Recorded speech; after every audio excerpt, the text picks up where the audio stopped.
Hi, I'm Bree Manley, and when I was a kid, I was still in school. I went on a hike and I collapsed for no reason, and the teacher thought it was just dehydration.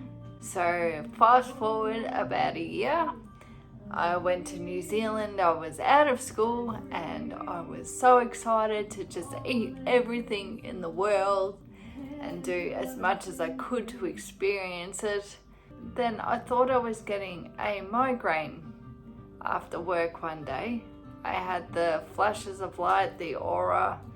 It looks like you're coming inside from a really bright sunny day, and it takes your eyes a minute to adjust to the new light. It never went away, even with my medication. I went to the doctor, who sent me to the optometrist. He sent me to the eye specialist. He sent me to another eye specialist at the Geelong Hospital, who sent me to a neurologist. And still, this is taking like months and months. They have no idea what's wrong. The neurologist sent me to an MRI.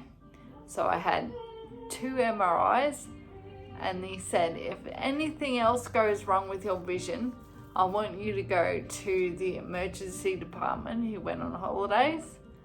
So it happened in the other eye. I went to the emergency department and she just turned her back to me and looked at her notes and said, we think you've got MS. I just went, what? How did that get there? What was that doing? What did I do? And I went back to the neurologist who confirmed it. And he said, it's just going to be enough to be annoying. I went home and did what any young adult does and just went into denial and just went, yeah, whatever. I feel like there's nothing wrong with me except for the problem in my eyes. I went back to just living, except for with a shot every second night. I had an injection of beta-ferrin that would go into my thighs, on my arms, or my stomach, on my backside.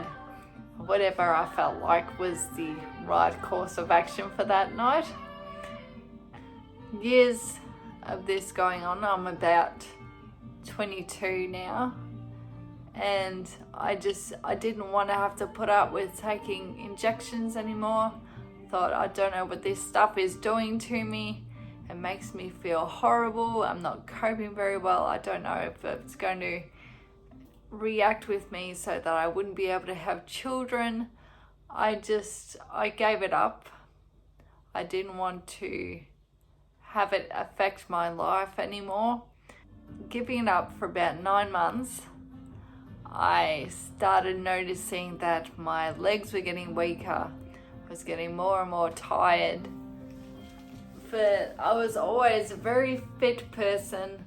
They were thinking about training me up for the Olympics with swimming, and then I thought, no, I won't be able to do my music, won't be do anything else. It was a good problem that I could have to ignore. So I did until I couldn't anymore. I couldn't carry my music gear. I could barely walk at all. I had to use a walking stick. And then I met my now husband, Lachlan.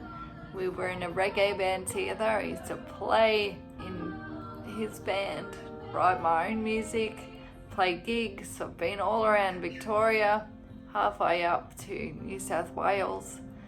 I started noticing that everything was getting worse. And then I went to a festival in Myrtleford, came home and found out I was pregnant. Nearly 3 months past the first trimester anyway.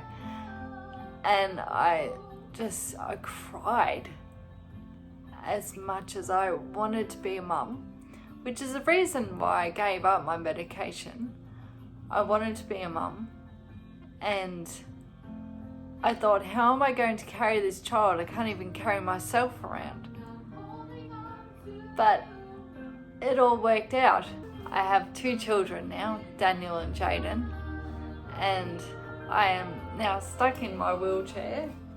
I can get up and I go for walks and I go surfing and I go rock climbing twice a week, and I abseil over waterfalls, and I do everything that I wanted to do. I'm writing an album for my music, and I'm doing more than what I did when I was well able, and I still want to live my best life. I've only got one, and I'm an experienced collector, so I come up with ideas and I go my hardest at achieving them.